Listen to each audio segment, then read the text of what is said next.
학교 건물 다 이제 집에 돌아가는 그 늦은 시간에도 혼자 연습실에 남아서 열심히 연습을 합니다. 그 다음 장면이요.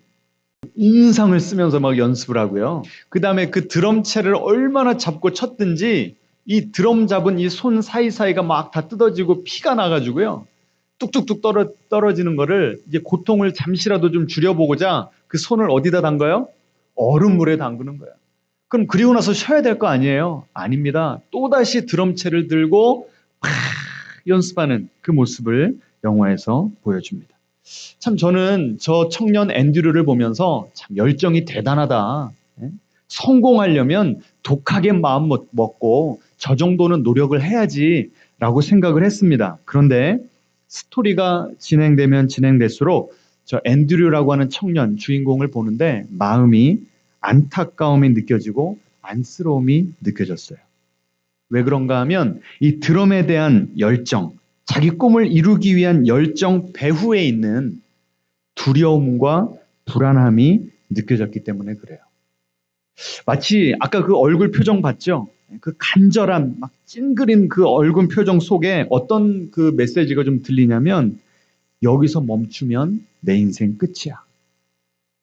지금 쉬면 나는 아무것도 아닌 게 돼. 이 주인공은 멈출 수도 없고 쉴 수도 없는 그런 모습을 보여줘요. 그러니까 보는 제가 너무나 안타깝고 안쓰럽게 되더라고요. 안쓰럽게 이런 그 감정이 느껴지더라고요. 여러분 이 친구가 왜 이렇게 자기 자신을 푸시했나 그 다음 보여주세요. 예, 그 옆에 있는 그 지휘자가 그 학교 음대 교수님입니다. 근데 이 교수님은요 학생들을 잘 달래고 칭찬하고 격려하면서 훈련시키는 것이 아니라 강하게 압박을 하는 거예요. 막 몰아붙입니다. 대사가 뭐라고 나와요? 아무짝에 쓸모없고 친구도 없는 찌질이 막 이러면서 인격을 모독해 가면서요.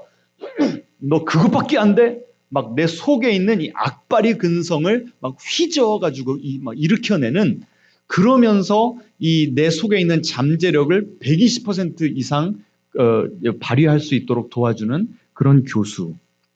이 교수 때문에 자기 자신을 저렇게까지 푸시하게 됐다는 거예요. 저 영화 제목이 뭐라고요? 위플래시. 위플래시라고 하는 영어 단어가 무슨 뜻인가 하면요. 채찍이에요, 채찍. 저 교수님이 너 그것밖에 안 돼. 너 더 잘해야 돼. 여기서 넘어지면 너는 아무것도 아니야. 계속 뭐 하고 있어요? 채찍질하고 있어요. 제가 저 영화를 보면서 왜 저렇게 저 앤드류라고 하는 저 주인공에 제 자신이 이렇게 몰입이 되고 이 동일시가 됐는가를 봤더니 저의 마음 가운데도 이 목회를 잘하고 싶은 열정 그 배후에 두려움과 불안함이 자리 잡고 있는 것을 느꼈기 때문에 그래요. 여러분은 어떠세요? 여러분 참 열심히 살아가고 계시죠? 여러분은 여러분의 가진 능력과 에너지의 몇 퍼센트 정도를 하루에 매일매일 사용하시면서 살아가세요? 제가 아는 우리 성도님들은요, 120%, 150%. 지금 내 힘으로는 안 되니까 아침마다 뭘 자꾸 그냥 나에게 들이부숴야 돼요? 커피. 카페인의 힘으로라도 내가 이걸 모든 걸 끌어올려가지고 살아야 돼. 왜 그래요? 불안하고 두려우니까. 이번 달 매출을 못 채우면 어떻게 하지? 나 하나 흔들리면 내 가정 무너진다. 내 아이의 숙제, 성적, 진로, 경제적인 문제, 미래에 대한 불안감.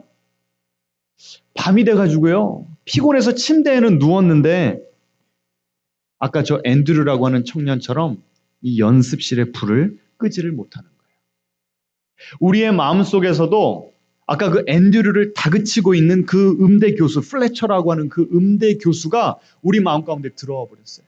계속해서 우리가 우리 스스로를 뭐해요? 채찍질합니다. 그래서 우리는 모두 신앙인이잖아요. 이렇게 특별 새벽 기도까지 나오는 신앙인들인데 우리 입술로는 주님, 주님을 의지합니다. 내 인생을 주님께 맡깁니다.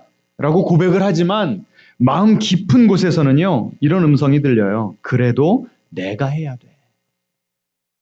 그래도 내가 붙들고 있어야 돼.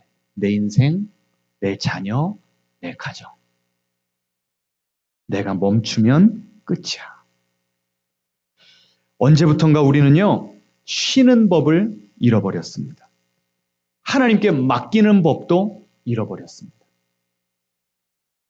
오직 나의 수고만이 이 인생을 지탱할 수 있다고 믿으면서 우리는 하루하루를 겨우겨우 버텨내고 있어요.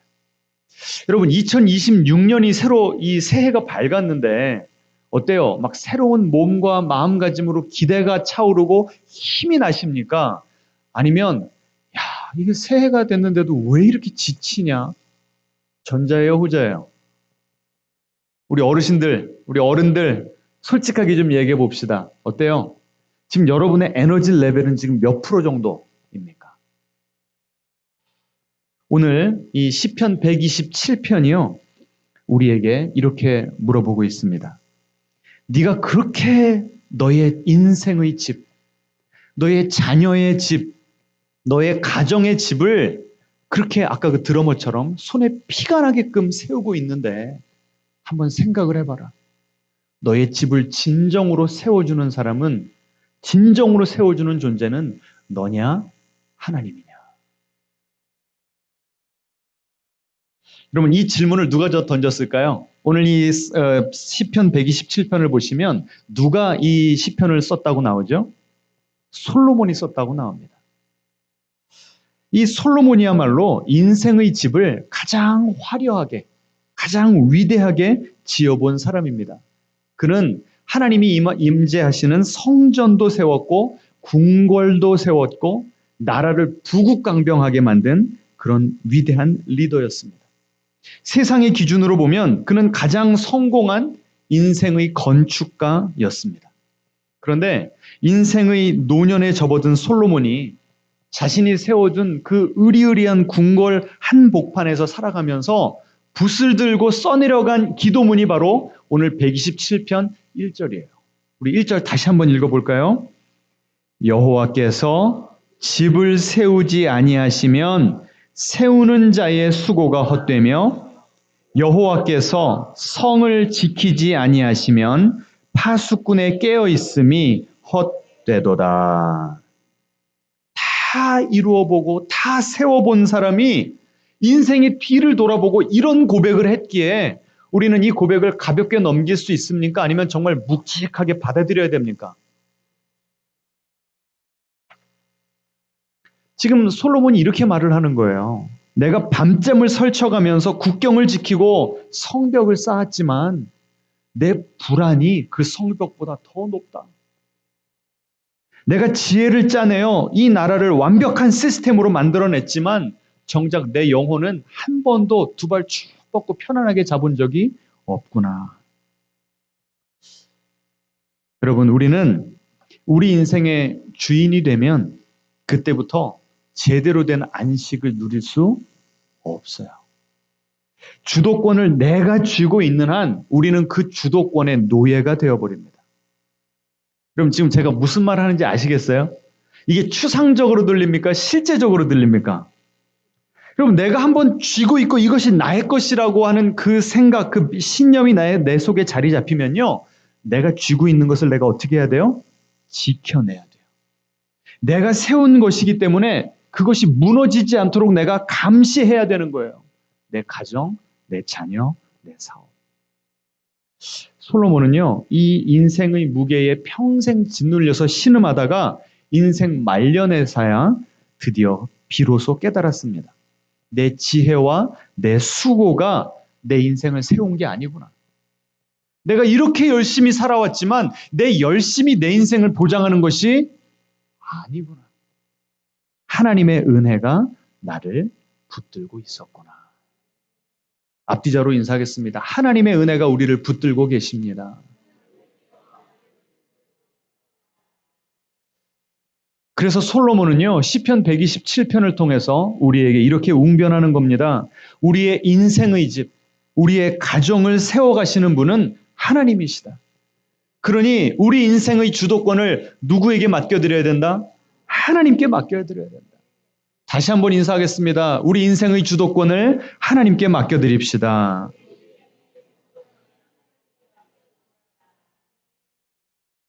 그런데 어떤 성도님들은요, 속으로 그러실 거예요. 아니, 그거 모르는 사람이 어디 있습니까?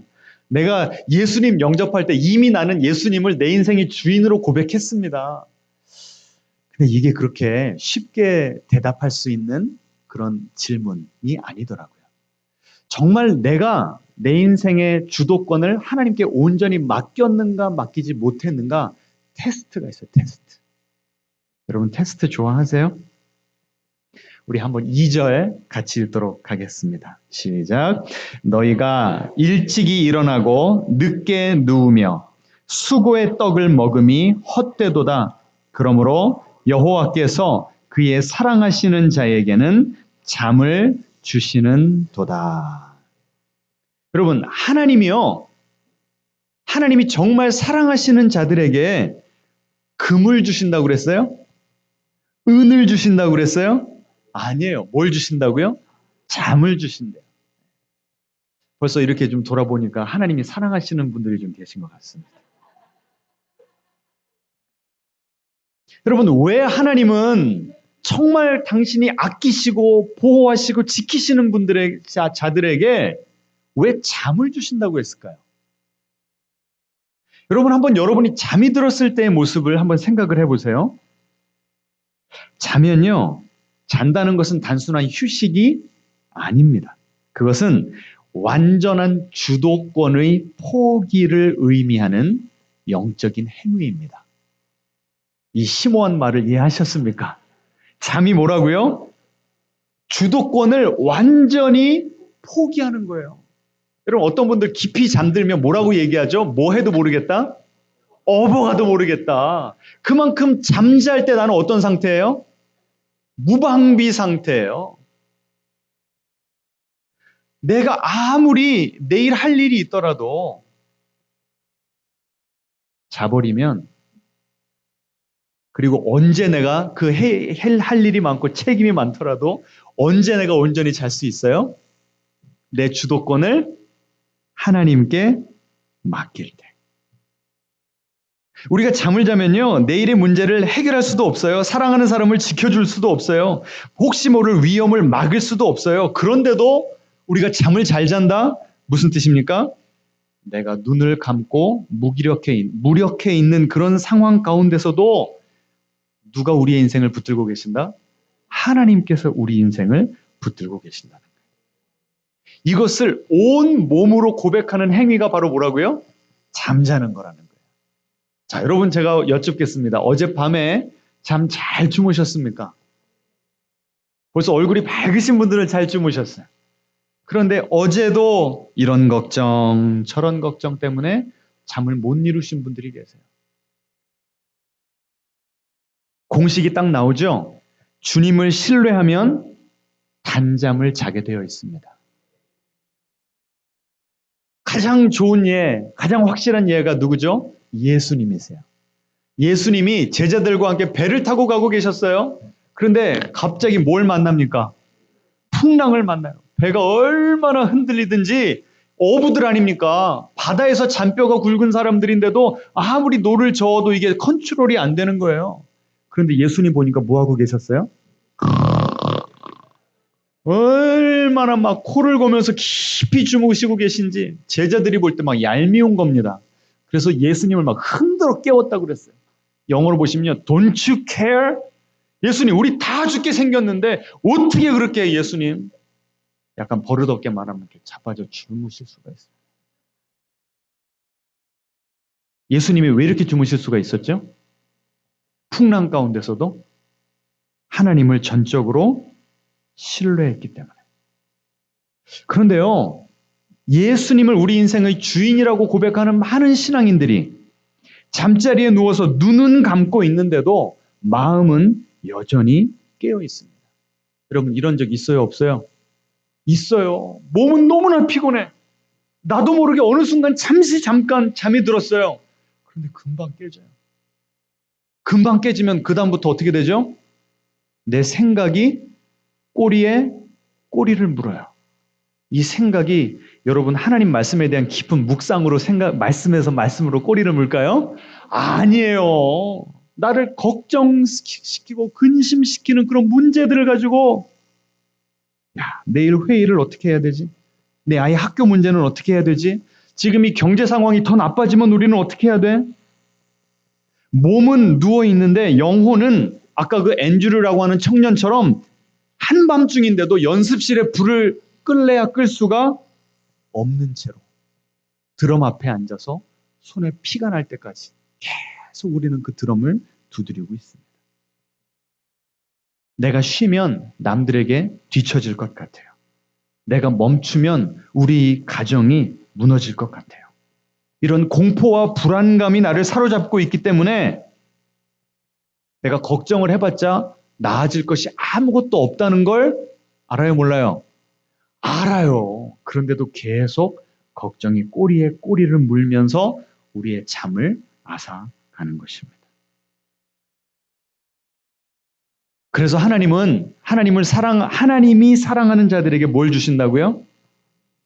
더 많은 시간을 주시지 않으세요.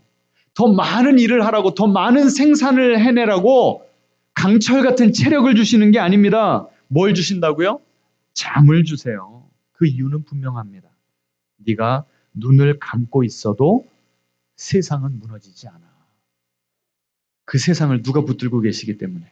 하나님. 네가 잠들고 있어도 나는 여전히 너의 하나님이야.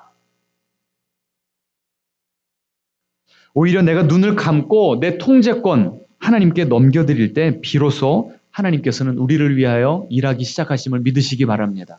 시편 121편에 뭐라고 나옵니까? 하나님은 뭐 하지도 않으시고 졸지도 아니하시고 주무시지도 않으신대요. 그러면 졸지도 않고 주무시지도 않으면서 뭐 하고 계세요? 우리 집을 세워가고 계시는 거예요. 왜 아멘이 적으세요? 하나님이 우리 가정을 세워가고 계십니다. 그분이 깨어 일하시기 때문에 우리는 비로소 잠들 수가 있는 것입니다. 제가 여러 번 말씀드렸습니다. 유대인들에게는 하루의 시작이 언제라고요? 우리 동양인들에게는 하루 시작이 언제입니까? 해 뜨면. 그런데 유대인들에게는요, 해가 지면 하루가 시작돼요. 여러분, 그 당시 옛날에는 전기가 없었잖아요. 해가 집니다. 그럼 뭐 해야 돼요? 밥 먹어야 되죠. 그 다음에 뭐 해야 됩니까? 자야 돼요. 우리는 자는데 하루가 시작된답니다. 왜 이렇게 날짜에 하루의 시작을 바꿔버렸을까요? 직관적으로 생각을 하면 해가 떠야 하루가 시작돼야 될 것 같은데 왜 해가 져야 하루가 시작되게 하나님께서 그렇게 제정을 하셨냐고요. 따라해 보겠습니다. 내가 잘 때 하나님이 일하십니다. 그래서 하나님이 오늘 우리에게 이렇게 말씀하십니다. 어깨를 어루만지시면서 사랑하는 내 아들아, 사랑하는 내 딸아, 오늘 하루도 수고 많았다. 이제 거기까지. 아직 못다한 일 많고 해결하지 못한 문제 많고 걱정거리들 많으나 이제 다 그것을 누구에게? 나에게 가져와서 이제 너는 편안히 숙면을 취해라. 여러분, 왜 하나님께서 사랑하는 자들에게 잠을 주시는지 아시겠습니까? 우리가 왜 잠을 못 자는가? 할 일이 많아서도 아니고 책임이 무거워서도 아닙니다. 왜 내가 잠을 못 잔다고요? 이거를 내가 붙들어야 된다고 생각하기 때문에. 내 자녀가, 내 가정이, 내 사업이 누구의 책임이라고 생각하기 때문에 내 책임이라고 생각하기 때문에 주님이 너무나도 안타깝게 여기십니다. 주님이 뭐라고 말씀하셨죠? 어떻게 초청하셨죠? 수고하고 무거운 짐진 자들아 다 내게로 오라. 내가 너를 쉬게 하리라. 여러분 정말 이 최근에 정말 쉬어본 적이 언제예요?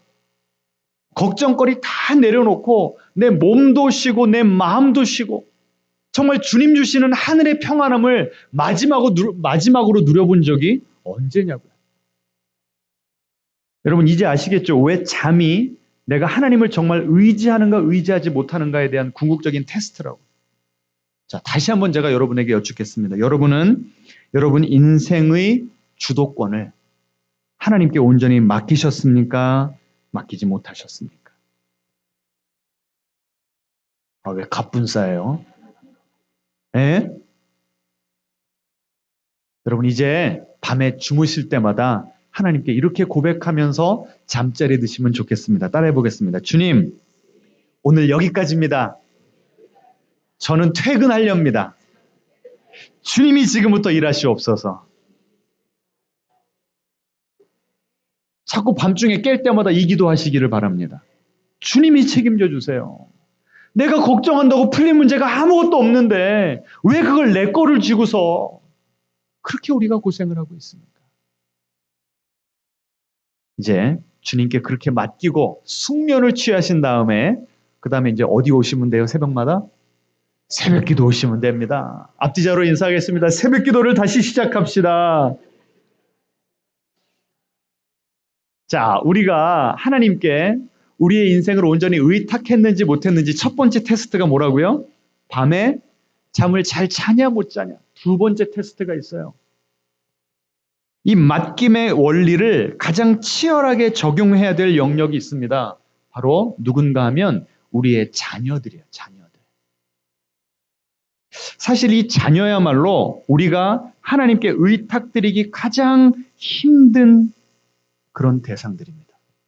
그래서 솔로몬은요, 인생의 집에 대해서 이야기하다가 갑자기 자녀로 화제를 넘기는데 이게 화제가 바뀐 것이 아니라 주제가 바뀐 것이 아니라 정말 우리가 하나님을 여전히 이 영역에서조차 가장 맡기기 힘든 영역에서조차 하나님을 신뢰하고 있는가 우리에게 다시 도전하고 있는 겁니다. 3절 같이 읽겠습니다. 시작. 보라, 자식들은 여호와의 기업이요 태의 열매는 그의 상급이로다. 솔로몬이요, 우리 신앙의 가장 약한 지점을 정확하게 집어낸 것입니다. 자녀는 우리가 이 세상에서 가장 아끼고 소중하게 여기는 존재입니다.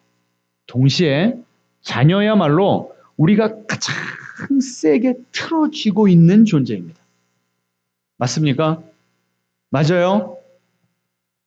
아이에게 문제가 생기면 그 문제는 바로 누구의 문제가 되죠? 내 문제가 됩니다. 여러분, 어린 자녀만 그래요? 아니면 자녀 다 컸는데도 여전히 그러십니까? 우리 어르신들은 벌써 빙그레 웃으시는 게, 아이가 흔들리면요 내 인생 전체가 흔들리는 것 같아요. 아이가 잘 되면 내 인생이 성공한 것 같습니다. 그런데 아이가 흔들리면 내가 실패한 것 같아요. 아이가 기대가 못 미치면 내 마음이 무너져 버립니다. 그래서 우리 부모들은요 잠들지 못합니다. 우리 자녀들 엄마 아빠의 이런 마음 알란가 몰라. 아이의 방에 불이 꺼진 뒤에도요 우리 부모의 마음은 꺼지지를 않아요. 스위치를 내려야 되는데 내려지지가 않아요. 이 선택이 아이를 망치면 어떻게 하지? 지금 내 자녀가 이 길을 걸어가고 있는데 이 길이 맞는가? 내가 내 자녀를 지금 너무 풀어준 거 아니야? 내가 내 자녀를 지금 너무 이렇게 옥죄고 있는 거 아니야? 계속해서 우리는 우리 자녀들에 대해서 걱정을 하고 있습니다. 그만큼 우리가 자녀를 사랑하고 있기 때문에 그렇죠. 하나님은요, 우리가 우리 자녀를 바라볼 때 느끼는 그 불안함과 두려움을요, 너무나 잘 알고 계십니다.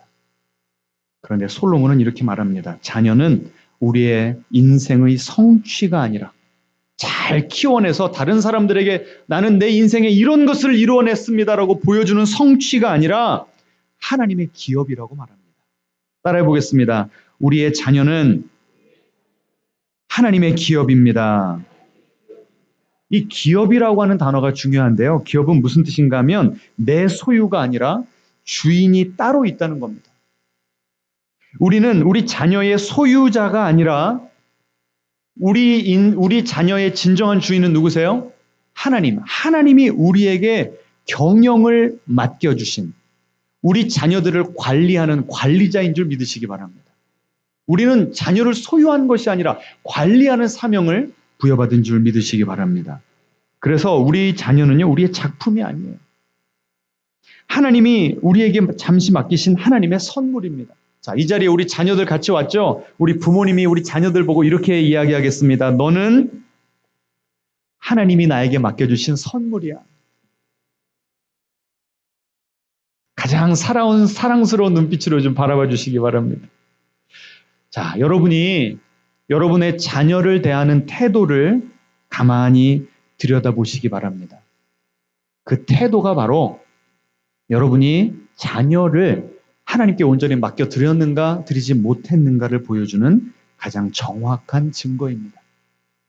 아이의 성적 하나에 심장이 내려앉고 아이의 방황에 내 인생이 통째로 부정당하는 느낌을 받는다면 여전히 내 자녀의 주인은 누군 거예요? 내가 그 아이의 주인이 되어서 내가 그 아이의 인생을 세워나가려고 노력한다는 거예요.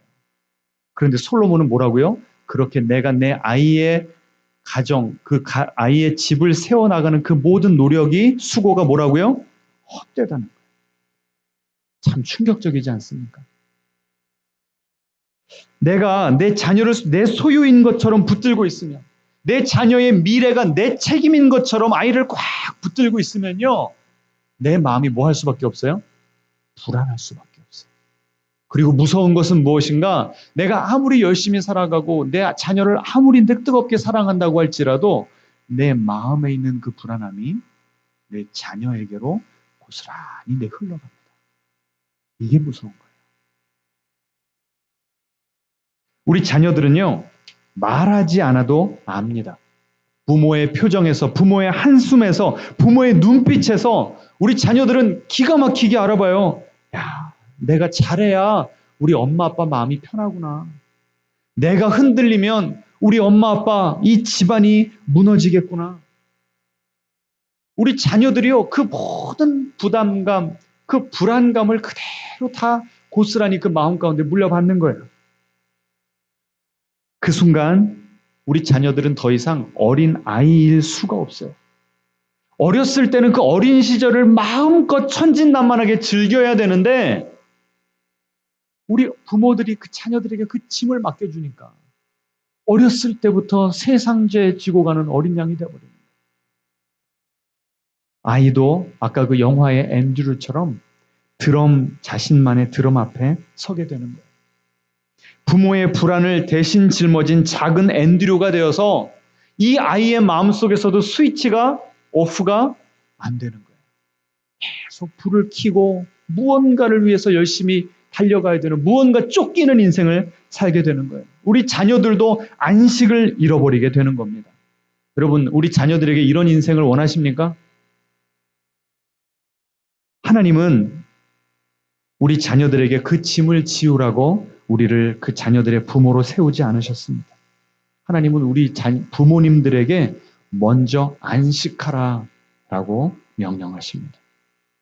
우리 부모님들이 하나님 앞에서 온전히 잠들 때, 하나님께 다 맡겨드리고 숙면을 취할 수 있을 때 아이들도 비로소 부모의 불안이 아니라 하나님의 평안 속에서 잘 자라날 수 있음을 믿으시기 바랍니다. 내 불안으로 아이를 볶아대는 손을 멈추시고 하나님의 신실하심에 아이를 의탁하며 이제는 평안히 잠드시기 바랍니다.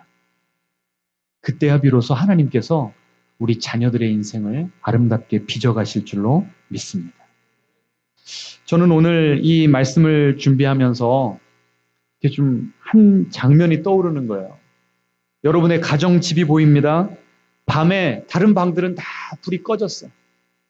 그런데 거실에 불이 켜져 있어요. 조용한 거실에 다른 가족들은 다 잠들어 있는데 여러분 혼자 깨 있는 거예요. 여러분이 여러분 스스로에게 이렇게 말합니다. 누군가는 깨어 있어야 돼. 내가 해야 되는 거야. 그 모든 가정의 짐을 내가 지고 불안해하고 걱정하고 초조하고 염려하는 모습. 혹시 여러분이 그런 모습으로 하루하루를 괴롭게 살아가고 계시지는 않습니까? 하나님이 오늘 여러분에게 이렇게 말씀하십니다. 이제는 더 이상 네가 밤에 깨어있지 않아도 된다. 이 집은 네가 세우는 집이 아니라 내가 세우는 집이다. 그러니 내 안에서 안식하라. 여러분, 지금까지 이 오늘 본문의 2절 말씀처럼 아침에 일찍 일어나고 밤에 늦게 누우며 수고의 떡을 먹느라, 그리고 그렇게 하면서 여러분의 가정을 힘겹게 세워나가느라 여러분 얼마나 수고가 많으셨습니까? 지금 여러분의 영혼은 얼마나 지쳐 있습니까? 누구보다도 성실하게 살아온 여러분, 무거운 책임감을 등에 메고 그래서 너무나 지치고 피곤한 모습으로 이 자리에 앉아 계신 성도님들, 이제는 그 책임을 주님께 옮기시기 바랍니다. 여러분의 모든 걱정거리를 주님께 던져버리시기 바랍니다.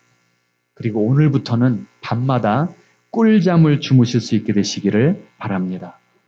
겨우 몸만 누워있는 것이 아니라 마음까지도 푹 주님 안에서 안식할 수 있는 그런 잠, 여러분의 잠의 질이 온전히 향상되시기를 주님의 이름으로 축원합니다.